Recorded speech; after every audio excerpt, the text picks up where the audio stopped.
Eh bien, bonjour à tous, bienvenue sur les rendez-vous d'actualité webinaire de l'IREO. Je suis heureuse d'accueillir pour ce webinaire Maître Lune de Nice, avocate au barreau de Lille et adhérente au syndicat des avocats de France, membre de la section lilloise. Je suis heureuse de l'accueillir pour ce webinaire qui va être consacré aujourd'hui à la valeur de la consultation du CSE face aux délais réduits qui ont été imposés par le contexte sanitaire. Alors, je vous rappelle à tous pour le bon fonctionnement de ce webinaire que vous avez un onglet de chat qui est à votre disposition à utiliser toujours avec bienveillance et surtout un onglet questions que je vous remercie de réserver à vos questions uniquement, que nous poserons en fin d'intervention à Maître Denis. Et pour les questions qui n'auront pas eu le temps de trouver réponse, Maître Denis récupérera ces questions par mail à l'issue de son intervention et apportera les réponses dès qu'elle le pourra. Je laisse la parole à Maître Denis, et je vous dis à tout de suite sur le chat et le forum des questions. Alors, bonjour à tous, j'espère que vous allez bien. Moi, je suis très heureuse d'être avec vous aujourd'hui.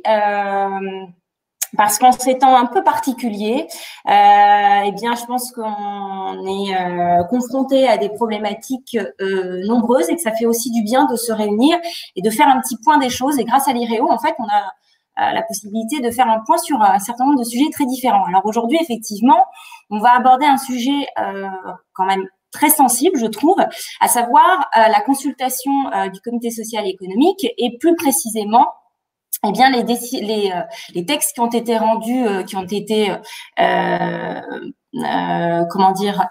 publiés donc là très récemment sur la réduction de ces délais. Et donc, au travers de cette question de réduction des délais, on se pose la question, bien évidemment, de la valeur de la consultation des comités social et économiques. Et donc, c'est le sujet qu'on va aborder aujourd'hui. Je vais bien évidemment revenir sur le petit historique. En première diapo, je vous ai posé un peu le contexte. Alors, le contexte, vous le connaissez bien évidemment. C'est ce fameux Covid-19 qui a conduit l'État à prendre une loi le 23 mars 2020, loi qui déclarait l'état d'urgence sanitaire. Et cette loi permet, dans notamment un certain nombre de ces articles, permet au gouvernement de prendre des décisions et notamment des ordonnances dans un délai d'ailleurs relativement rapide de 3 mois. Donc, cette première loi du 23 mars 2020, eh bien, dans son article 4, déclarait une durée de cet état d'urgence de 2 mois. Et donc, ça devait courir effectivement jusqu'au 23 mai 2020. Une autre loi a suivi pour finalement proroger ce délai. Et ça a son importance parce qu'effectivement, dans les débats, il devait y avoir une prolongation encore pour 2 mois. Donc, effectivement, était visé en fin d'état d'urgence, en tout cas dans le cadre de cette prorogation, parce qu'on sait malheureusement que ça va durer encore longtemps, en tout cas encore quelques mois, eh bien, ça devait être prolongé jusqu'au 23 juillet 2020. Et finalement, la loi du 11 mai 2020 a décrété que c'était prorogé jusqu'au 10 juillet 2020. Alors ça a son importance, vous le verrez par la suite. Pourquoi? En tout état de cause, effectivement, ce contexte étant, diverses ordonnances et décrets ont été pris et toutes ces ordonnances et décrets impactent grandement le droit du travail. Là, on va s'intéresser plus précisément justement au texte sur les délais consultation CSE.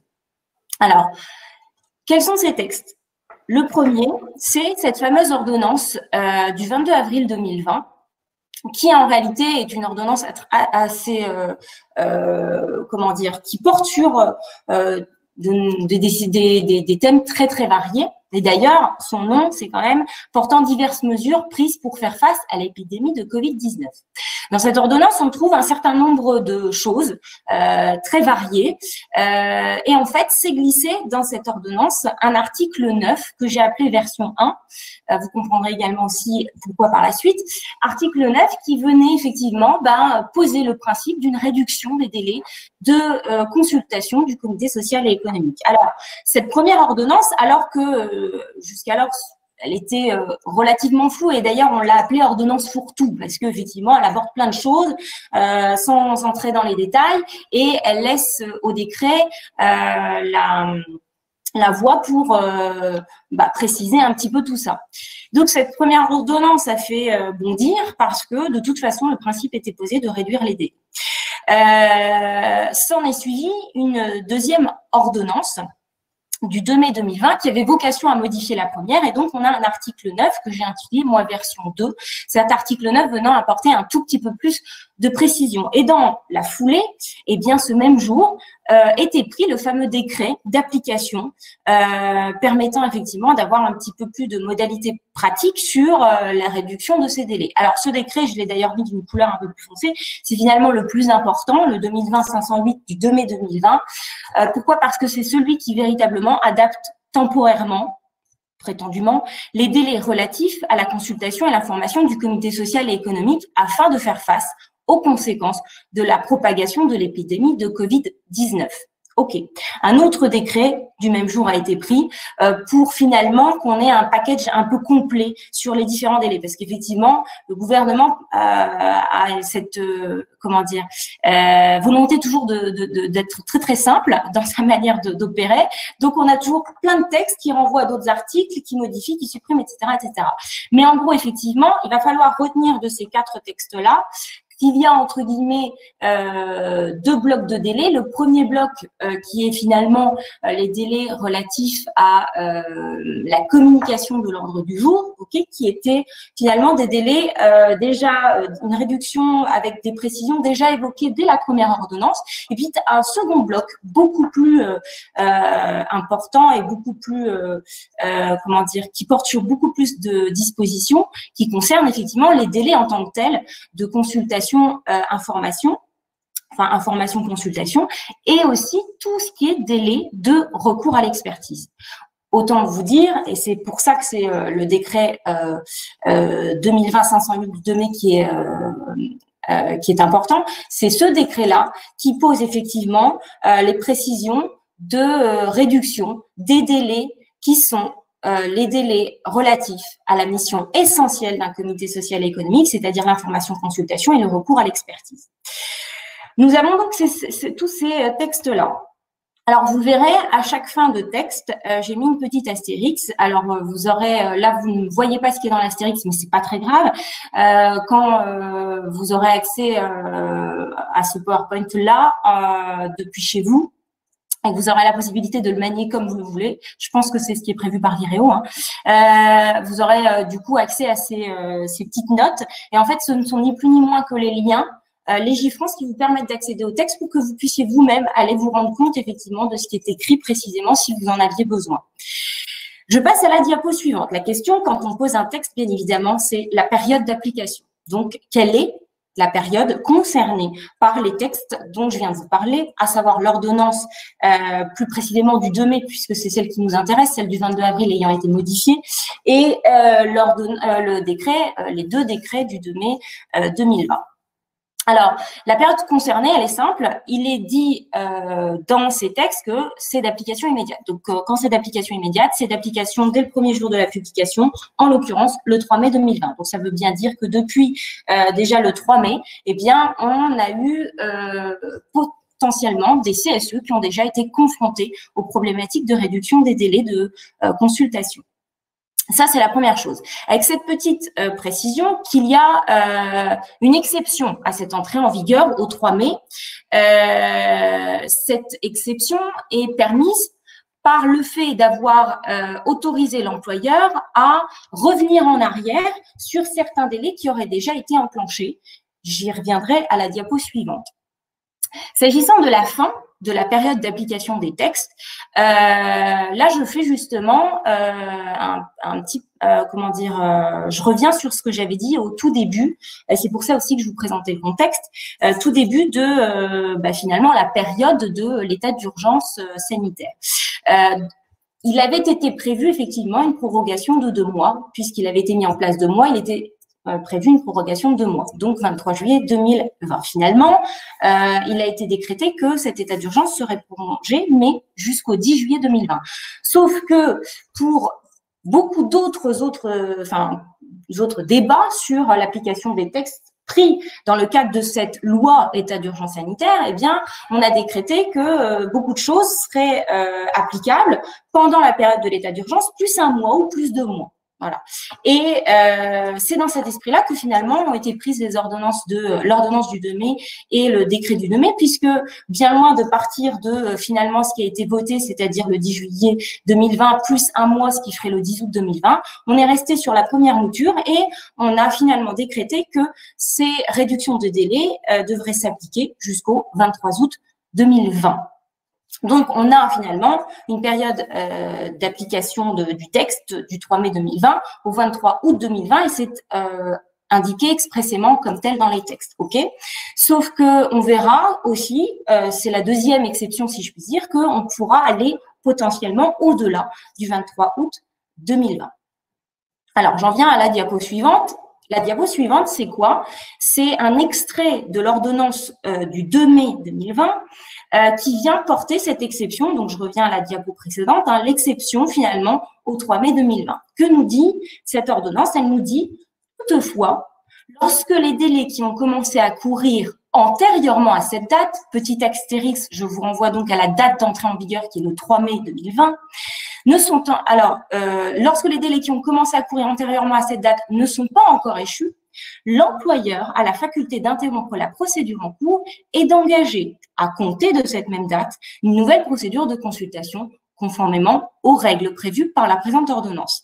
Ça veut dire quoi? Eh bien, ça veut dire qu'effectivement, si vous aviez été engagé dans une procédure d'information-consultation, en ce compris l'envoi des ordres du jour, avant le 3 mai 2020, mais que cette consultation est toujours en cours, étant précisé qu'effectivement, les délais actuels étant selon si on a recours à un expert ou pas, 1 mois, 2 mois, 3 mois pour rendre un avis, eh bien, finalement, si ces délais-là ont été enclenchés avant, mais sont toujours en train de courir et n'ont pas encore été échus au 3 mai 2020, eh bien, l'employeur a tout à fait la possibilité de dire non, maintenant, il y a ce texte qui est tombé, donc on va réenclencher un nouveau processus, mais en tenant compte des nouveaux délais. Ce qui veut dire que si vous aviez enclenché une procédure quelque temps avant le 3 mai 2020 et que vous aviez 1 mois pour rendre votre avis, qui est le délai préfixe légal à défaut d'accord contraire, eh bien, et qui vous restait par exemple 3 semaines si ça avait été enclenché 1 semaine avant le 3 mai 2020, eh bien, on a la possibilité pour l'employeur, l'employeur a la possibilité, de dire, on va finalement appliquer les nouveaux délais et donc les 3 semaines, vous allez les perdre puisqu'on va appliquer la réduction du délai et on verra que c'est un délai particulièrement court. J'espère que j'ai été claire sur cette question. La deuxième exception, entre guillemets, j'ai appelé ça moi exception, c'est effectivement la date de fin de la période concernée par l'application des textes. C'est une exception qui est prévue, c'est une exception, c'est prévu par le décret du 2 mai 2020 qui, dans son article 3 de mémoire, pose un grand 1 et un grand 2. Donc, le grand 1 nous dit « Les dispositions du présent décret sont applicables au délai qui commence à courir entre sa date de publication, donc le 3 mai, et le 23 août 2020. » Ça veut dire quoi? Ça veut dire que sont concernés, alors j'ai mis des accords, c'est des décisions, autant pour moi, petite erreur de frappe, des décisions ayant vocation à être appliquées à l'issue potentielle de l'état d'urgence sanitaire, puisque on applique ces textes-là jusqu'au délai courant jusqu'au 23 août 2020, ça veut bien dire qu'il s'agit de mettre en place une réduction des délais sur des décisions qui vont porter potentiellement après une fin d'état d'urgence. Deuxièmement, les dispositions du 1, donc celles que je viens de lire, du présent article, peuvent être modifiées par décret. Ça veut dire qu'il est d'ores et déjà ouvert une possibilité de prolonger la date et donc de modifier cette date et donc de prolonger la période au-delà du 23 août 2020 par simple décret. Alors, avant de rentrer un petit peu plus dans le fond et de traiter des délais concernés, j'ai un sondage pour vous que Muriel a envoyé, à savoir, avez-vous été concerné justement dans votre fonction par la mise en application de ces nouveaux textes? Donc, je vous invite effectivement à y répondre, ne serait-ce que pour moi savoir si parmi les gens qui nous écoutent, vous êtes plutôt du côté de ceux qui vont peut-être découvrir l'application de ces textes ou ou peut-être que vous faites partie de ceux qui sont déjà en plein dans l'action à devoir effectivement batailler avec des documents qui leur sont remis, à devoir les analyser, à devoir recourir à un expert dans des délais, on le verra, assez brefs. Est-ce que moi, je dois appliquer sur soumettre le vote? Non, je l'ai fait, Ludivine. Normalement, le sondage est disponible. Les auditeurs sont déjà en train de répondre. Tout va bien. Parfait. Alors, je vous laisse effectivement y répondre. Je reviendrai sur les réponses. Du coup, les délais concernés, je vous ai dit qu'il y avait entre guillemets 2 blocs, mais c'est parce qu'il y a 2 textes, c'est pour ça que je dis ça, et que dès la première ordonnance du 22 avril 2020, il y avait un grand 1 et un grand 2. Mais en fait, dans le grand 1, ce sont les délais de convocation et de communication de l'ordre du jour. Et dans le grand 2, vous allez retrouver effectivement les délais d'information-consultation et les délais en cas de recours à un ou plusieurs experts. En tout état de cause, quel que soit le délai concerné, on est, me semble-t-il, au cœur de l'esprit de la consultation. C'est-à-dire que chaque délai répond à un besoin, répond à une fonction, à un intérêt particulier, et qu'à chaque fois qu'on touche à ces délais, on touche à quelque chose qui relève de l'esprit de la consultation du comité social et économique. Je vais me permettre de passer à la diapo suivante. Je ne sais pas où en est le sondage. Alors, on a actuellement 36% des répondants qui nous disent qu'ils sont concernés par ces nouveaux textes et 54% non. Okay. Alors, je précise d'ailleurs à tous les auditeurs que le sondage est juste dans l'onglet à côté de l'onglet questions. Si jamais vous ne voyez pas apparaître l'onglet sondage, c'est que vous n'êtes pas sur le bon navigateur. Je vous conseille de passer sur un navigateur Google Chrome. Merci. Donc, je continue. Donc, on a effectivement ces 3 types de délais et je vais d'abord revenir effectivement rapidement sur l'esprit de la consultation du CSE puisque je viens de vous expliquer effectivement que chaque délai a son importance. On ne fait pas des délais pour le plaisir de déterminer des délais. Normalement, on pense des délais pour pouvoir effectivement répondre à des besoins spécifiques. L'esprit de la consultation du comité social et économique, c'est important de le rappeler. C'est important de le rappeler justement parce que très récemment, justement, il a été pris un amendement sur un transfert du budget, une possibilité de transfert du budget fonctionnement vers les activités sociales et culturelles pour un montant non négligeable de 50%. Et ça touche aussi à ce qui est l'esprit de la consultation du CE, en tout cas à ce qui est l'esprit des missions du CE et des attributions.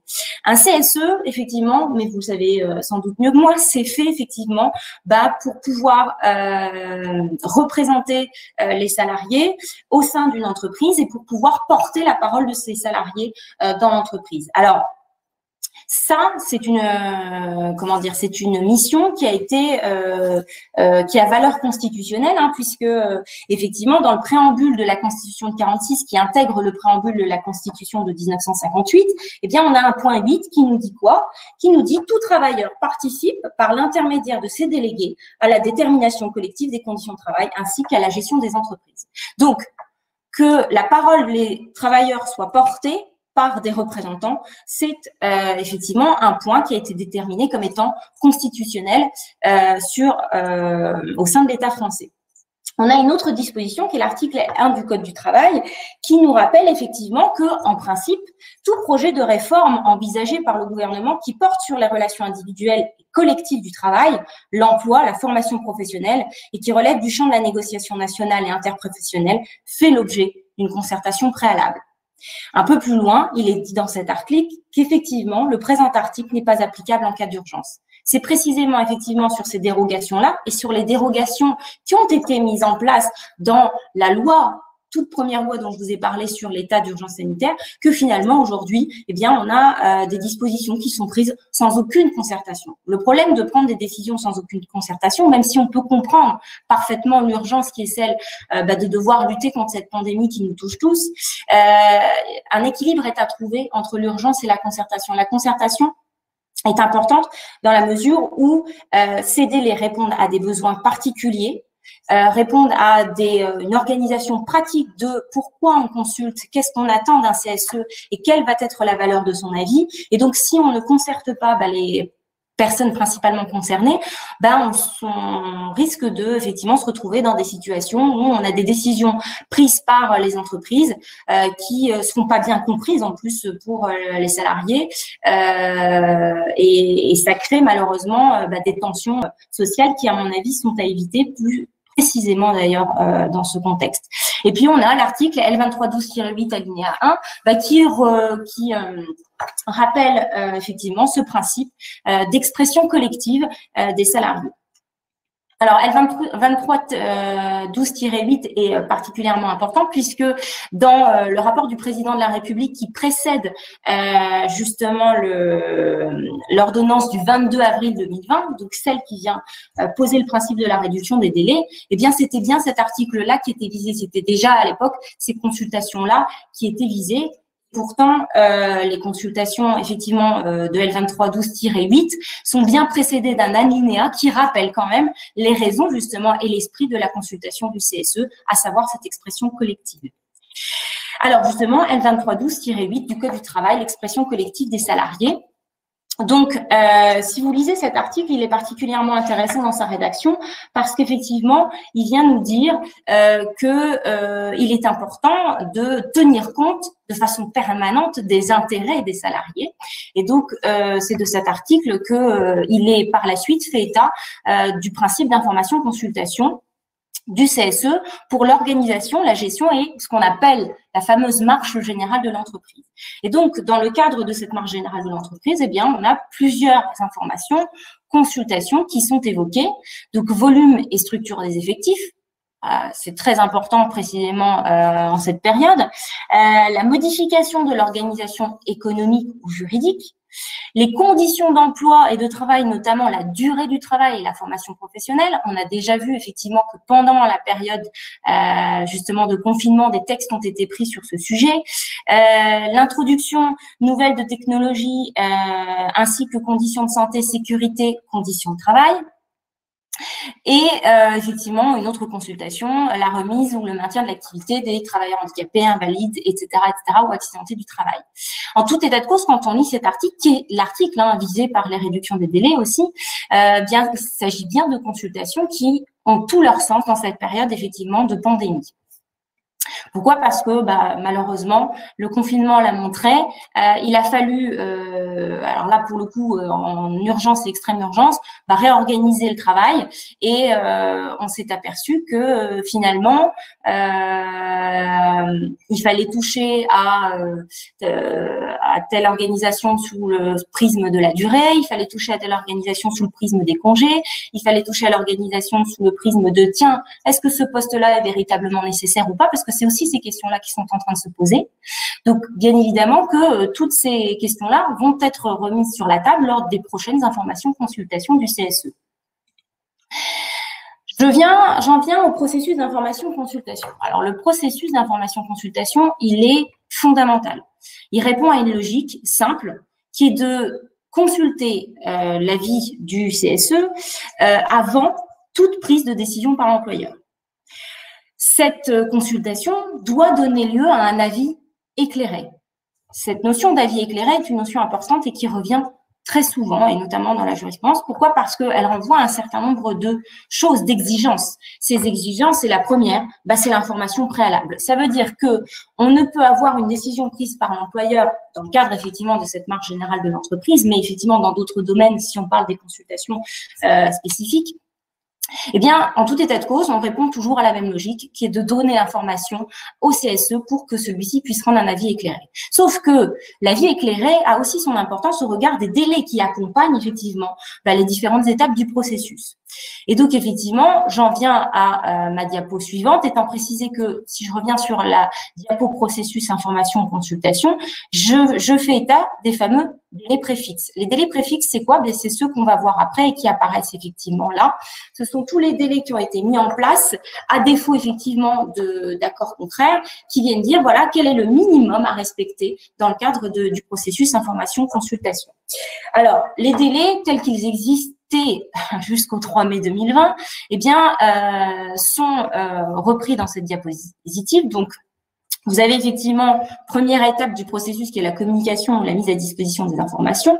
La deuxième étape qui est le déclenchement effectivement des réunions. Et puis il y en a plusieurs quand il s'agit de déterminer de donner son avis sur des questions qui vont avoir des conséquences très très importantes pour les travailleurs.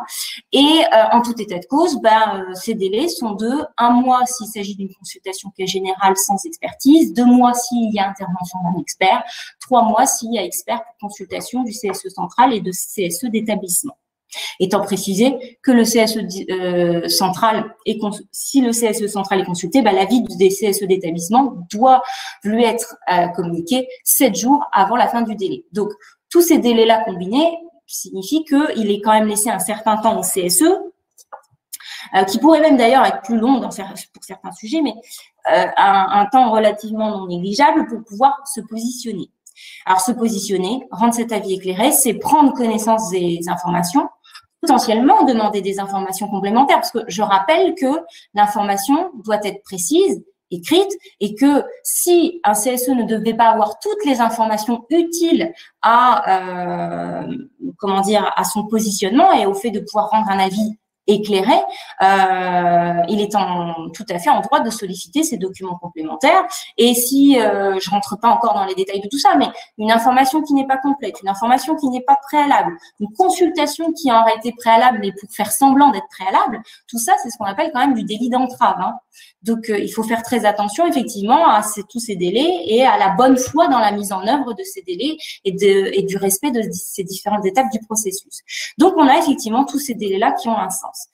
J'ai également fait un petit rappel des délais qui sont ceux quand on a un recours à un expert. Donc, vous avez 3 jours, 5 jours, 2 jours. Chacun de ces délais correspond à une étape précise dans le cadre du recours à l'expert. Premier, c'est le délai de l'expert pour demander les documents nécessaires à sa mission, puisque lui aussi, comme le CSE, a le droit de demander des informations complémentaires. Il a le droit d'accéder à des documents et d'ailleurs, on ne peut pas lui opposer la confidentialité pour pouvoir éviter de lui remettre un certain nombre de documents. Il a le droit à l'ensemble des documents qui sont nécessaires à l'exercice de sa mission, qui est établi dans un cahier des charges bien normalement précis. Ensuite, on a un délai de 5 jours, délai de l'employeur pour remettre les documents demandés. Et enfin, le fameux délai de 2 jours qui, attention, en réalité, c'est un délai de 10 jours qui compte à compter de la désignation pour pouvoir permettre à l'expert de communiquer sur son coût prévisionnel, l'étendue et la durée de l'expertise. OK, donc nous avons ces délais-là. Et puis, nous avons les nouveaux délais. Alors, tous ces délais-là que je viens de vous donner ne sont plus applicables depuis effectivement le 3 mai 2020, en tout cas pour ce qui est des informations consultation L23 12-8, j'aurai l'occasion d'y revenir. Nous avons donc les délais concernés par l'ordonnance, le fameux premier bloc. Le premier bloc, c'est 2 articles, L23 15-30 et L23 16-17. Alors, je vous ai mis dans ce tableau effectivement ce à quoi ça se réfère. Le premier concerne la communication de l'ordre du jour aux réunions et le deuxième, la communication de l'ordre du jour aux séances de consultation. Donc, dans le premier cas, on est dans les réunions entre guillemets récurrentes et dans le deuxième cas, on est dans des réunions qui nécessitent effectivement l'information consultation du comité social et économique. Avant le 3 mai 2020, on avait un délai pour L23 15-30 de 3 jours avant la réunion. Ce délai passe à 2 jours. Pour ce qui est de l'article L23 16-17, on avait, et c'est là où vous voyez que c'est quand même important, c'est-à-dire que dans le premier cas, 1 jour, enfin 2 au lieu de 3, on se dit, bon, il y a une réduction, mais elle n'est pas excessive. Peut-être, mais ça concerne les réunions, entre guillemets, récurrentes. L'article 23 16-17, lui, s'intéresse effectivement à des consultations, et là, vous voyez que le délai passe de 8 à 3 jours. La réduction est déjà tout de suite un peu plus importante. Donc là, on ne parle que de la communication des ordres du jour. Ensuite, si je passe effectivement à la diapo suivante, alors j'espère que sur le premier point, c'est clair. Donc ça, c'était déjà effectivement évoqué dans l'ordonnance même du 22 avril 2020. C'était les délais qui étaient déjà, pour le coup, qui étaient déjà clairs dès le départ. Sauf que c'est pas forcément les plus importants. J'en viens à ma diapo suivante. La diapo suivante, ce sont donc les fameux délais concernés par le décret dont je vous parlais tout à l'heure, plus précisément dans son article 1. Alors, si vous avez l'occasion, effectivement, d'aller voir ce décret, puisque je vous ai mis les liens Légifrance, vous verrez que, pour le coup, on a un tableau qui est très, très clair. Et d'ailleurs, je m'appuie sur ce tableau pour le reprendre par la suite. Donc, j'y reviendrai, mais je pars de ce tableau-là pour vous expliquer, effectivement, les délais d'avant et le délai applicable depuis le 3 mai 2020. En tout cas, les délais concernés par ce décret, eh bien, sont de deux ordres. On a les fameux délais information-consultation que j'ai volontairement mis dans un schéma qui représente un peu une nébuleuse. Je vous expliquerai pourquoi juste après.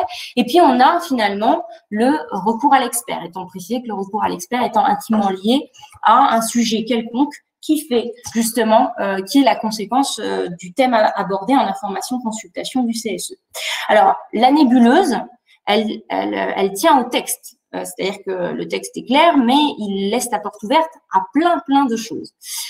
Que dit le texte? Il dit lorsque donc les délais concernés et la réduction des délais concernés s'applique toutes les fois où il s'agit d'une information-consultation, lorsque l'information ou la consultation du comité social et économique et du comité social et économique central porte sur les décisions de l'employeur, et là, c'est le point important, qui ont pour objectif de faire face aux conséquences économiques, financières et sociales de la propagation de l'épidémie de Covid-19. Donc, autant vous dire que ça laisse une marge de manœuvre quand même importante. On parle de manière globale des conséquences économiques, financières et sociales de la propagation de l'épidémie du Covid-19. Diapo suivante. Les exceptions à justement ce raccourcissement des délais. Il y a quand même effectivement dans le texte des points qui ont été expressément évoqués pour dire la réduction ne s'applique pas dans ces cas-là. Quelles sont ces exceptions? Elles sont de 3 ordres. Étant précisé qu'au départ, il n'y en avait que 2. Au départ, il y avait les consultations sur les licenciements de 10 salariés ou plus sur une période de 30 jours, donc le recours au plan de sauvegarde de l'emploi. Et on avait les fameux accords de performance collectifs L2254-2. C'est dans un second temps que finalement, il a été ajouté les informations consultations récurrentes, les fameuses anciennes annuelles qui portent sur stratégie, orientation, politique sociale, etc. etc. Et je vais revenir justement sur cet article. Donc, L2312-17 ne fait pas partie des informations consultations dont les délais seraient réduits. Pour ces 3 cas-là, il n'y a pas d'application des délais réduits tels que fixés par le décret du 2 mai 2020. Donc, c'est quand même important parce que je pense que ça peut être sur L2312-17 une marge de manœuvre pour essayer d'intégrer dans cette consultation-là des thèmes peut-être intimement liés effectivement à la pandémie, mais pour essayer effectivement de regagner les délais qui sont ceux qu'on a vus tout à l'heure, 1 mois, 2 mois, 3 mois. Alors, je passe à la diapo suivante. Alors, ça, c'est une analyse que moi, je fais, mais effectivement, elle n'engage que moi. Le principe versus l'exception du décret. Le principe, si vous le lisez, étant précisé que c'est à la lumière de L2312-8, pardon, j'ai même plus le numéro en tête. L2312-8, pardon, c'est lui qui est concerné, c'est lui d'ailleurs cet article-là qui est cité dans le rapport du président de la République, d'accord, qui va précéder tous ces textes. Donc, c'est à la lumière de cet article-là qu'on lit effectivement lorsque l'information, la consultation du comité social économique et du comité social économique central porte sur les décisions de l'employeur qui ont pour objectif de faire face aux conséquences économiques, financières, sociales de la propagation de l'épidémie de Covid-19. Très bien. De l'autre côté, on a l'exception que j'ai reprise volontairement, L2312-17. Le comité social et économique est consulté dans les conditions définies à la présente section sur donc les fameuses orientations stratégiques de l'entreprise, 2, la situation économique financière de l'entreprise, 3, la politique sociale de l'entreprise, les conditions de travail et l'emploi. Sauf que quand on lit ces 2 articles, quand on lit cet article-là, les termes employés sont des termes qui sont repris par le principe posé par le décret. C'est-à-dire qu'on va voir effectivement les conséquences économiques, financières et sociales, et de l'autre, effectivement, on a dans les consultations récurrentes la situation économique et financière et la politique sociale. Pourquoi je vous dis ça? C'est parce que si L2312-17 est une exception et que quand on est bien dans le cadre de l'application de cet article, on n'a pas appliqué les délais du décret, ça veut peut-être dire que selon les thèmes abordés, on peut essayer de faire tomber l'un dans une consultation ponctuelle ou plutôt dans une consultation récurrente. J'en viens à ma diapo suivante. J'espère que j'ai été claire aussi sur ce point-là. Peut-être un peu moins. Je vois... j'aurai l'occasion, s'il y avait des questions, de répondre à celle-là. L'information consultation, donc là, j'ai fait le fameux tableau de synthèse de la réduction des délais. Ce tableau-là, vous allez le retrouver quasiment le même dans le décret. Moi, j'y ai juste ajouté la troisième colonne qui est les délais applicables avant le 3 mai 2020. Donc, on a 4 délais qui sont précisés. Alors, je ne vais pas m'amuser à lire premier alinéa du 1, premier, etc. Vous irez les voir, ces articles-là. Mais effectivement, dans la deuxième colonne, vous avez de toute façon le thème concerné, le délai précisément qui est visé. Le premier délai, c'est le délai de consultation, purement et simplement, en l'absence de l'intervention d'un expert. Tout à l'heure, je vous parlais du délai d'1 mois. Ce délai passe à 8 jours. On a donc un délai qui passe tout simplement quasiment divisé par 4. Là. On a un deuxième délai, qui est le fameux délai de consultation en cas d'intervention d'un expert. Donc là, parce qu'il y a intervention d'un expert, eh bien, le délai, en principe, est de 2 mois. Ce délai passe à 12 jours pour consultation du CSE central et 11 jours pour consultation des autres CSE et notamment d'établissements, ce qui va faire d'ailleurs le lien avec le délai, et je passe directement à la 4e ligne d'1 jour qui se trouve là. Pourquoi? Parce qu'effectivement, le 4e, c'est le délai minimal entre la transmission de l'avis de chaque comité d'établissement au comité central. Donc, c'est-à-dire que avant, le comité d'établissement ne pouvait pas rendre son avis moins de 7 jours avant la date prévue pour le comité central, que le comité central puisse donner son avis. Ce délai passe à 1 jour. Ça veut dire que si on a des comités d'établissement, on est dans une plus grosse structure. Si on est dans une plus grosse structure, c'est que sans doute la problématique, elle est un peu plus complexe. En tout cas, il y a plus de documents à analyser. Eh bien, l'avis qui sera rendu par les comités d'établissement, eh bien, on devront respecter un délai simplement d'1 jour pour pouvoir être communiqué au comité central qui, après avoir recensé tous ces avis-là, devra effectivement lui se positionner. Puis vous avez effectivement cette 3e ligne, le délai de consultation en cas d'intervention d'une ou plusieurs expertises dans le cadre de consultations se déroulant à la fois au niveau du comité central ou d'un ou plusieurs comités d'établissement. On avait un délai de 3 mois. Ce délai, ça 12 jours. Donc en plus, ça veut dire que plus on monte dans le niveau de difficulté, puisque si on a si on a besoin de prendre l'avis d'un comité d'établissement, c'est qu'il y a une raison. Si on a besoin d'un expert, c'est qu'il y a une raison. Si on a besoin de plusieurs experts, c'est qu'il y a une raison. Donc, à chaque fois, en tout cas, le fil conducteur de ces raisons-là, c'est que le niveau de complexité grimpe et que, du coup, l'avis qui doit être rendu doit être à plus forte raison éclairé. Cet avis doit prendre un certain nombre de choses en considération et doit tenir compte de toutes les ramifications, effectivement, de la composition de l'entreprise. Sauf que c'est précisément dans ces cas-là où on a besoin de plus de temps, on a besoin d'expertise de qualité, que le délai est, lui, réduit, mais à plus forte proportion. D'accord? Donc, effectivement, passer de 3 mois à 12 jours, autant vous dire que les experts, là, sont sur les starting blocks parce que ça veut dire que très, très rapidement, ils doivent effectivement prendre la mission, la déterminer, prendre la mesure de cette mission au regard potentiellement de la structure juridique de l'entreprise parce que elle peut être effectivement avoir plusieurs établissements, avoir des ramifications qui sont pas toujours très simples à appréhender. En même temps, c'est le travail de l'expert justement de simplifier ça pour les représentants du personnel. Mais tout ça, il va falloir qu'il le traite, qu'il réponde à la question qui lui est posée dans le cadre de sa mission, dans le cadre du cahier des charges, qu'il rende un rapport qui soit du coup compréhensible, c'est-à-dire que le rédiger, ça demande un certain temps, et le remettre effectivement aux différents d'institutions, notamment le CSE central. Je viens à ma diapo suivante, qui sont les modalités justement d'expertise, donc les délais, qui sont ceux qui entoure le recours à l'expert. De nouveau, vous avez 4 colonnes et moi, j'y ai ajouté la colonne. Vous retrouverez ce tableau tel qu'il est présenté, tel quel presque dans le décret.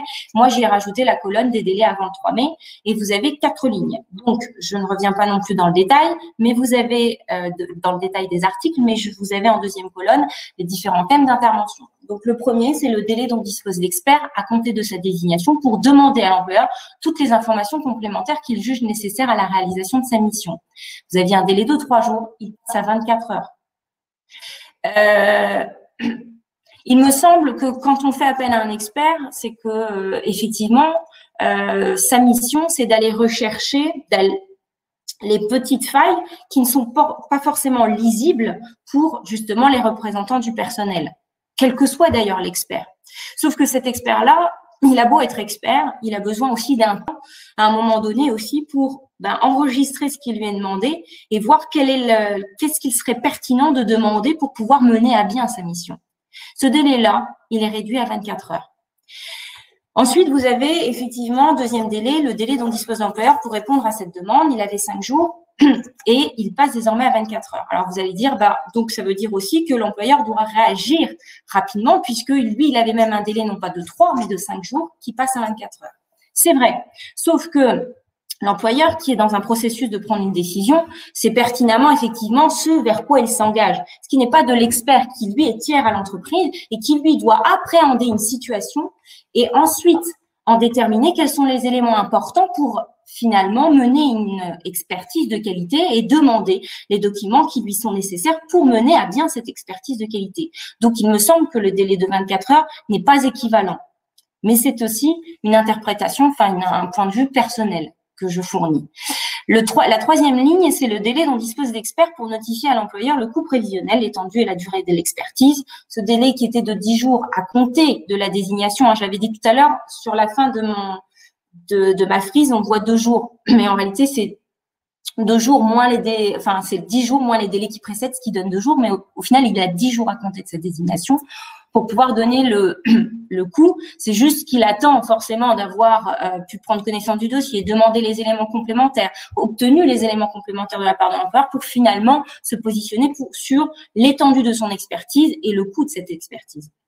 Ce délai passe à 48 heures à compter de sa désignation. Alors, étant précisé que 48, si vous faites 24 plus 24 des 2 délais qui précèdent sur les 2 premières lignes, on est réduit à néant. C'est pour ça qu'il est ajouté si une demande a été adressée à l'employeur et 24 heures à compter de la réponse apportée, 24 heures à compter de la réponse apportée par ce dernier, dans le cas où effectivement l'employeur est saisi d'une demande d'information complémentaire. Donc, on aurait 24 heures, 24 heures, 24 heures.